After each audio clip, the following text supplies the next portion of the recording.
The Silent Years of the Queen Episode 4. The palace drums thundered that night, announcing celebration.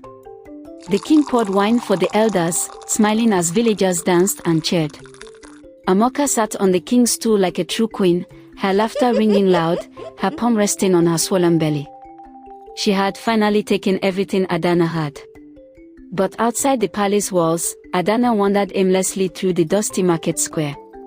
Her wrapper was torn, her feet bare, her hair unkempt. People pointed, whispering, but she no longer cared. Suddenly, she fell to her knees in the center of the empty market, tears streaming down her face. She lifted her hands to the dark sky and cried, "Gods of our land, I am innocent. Avenge me. I cannot bear this pain anymore." An old woman stood at a corner, watching silently, the same one who had seen Adana's humiliation. Unknown to Adana, this was no ordinary woman. She was the living god of the land, the keeper of balance between the earth and the spirits. From that night, the old woman followed Adana quietly, unseen by others. Days later, as Adana wandered past a small hut by the forest edge, the old woman called her in. The hut smelled of herbs and burning incense. She gave Adana a small calabash of bitter herbs to drink and sat beside her, gently stroking her hair. "Rest, child," she whispered.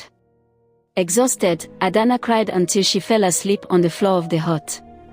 Back in the palace, Amoka continued sneaking out at night. Wrapped in a dark veil, she hurried to the hut of her secret lover.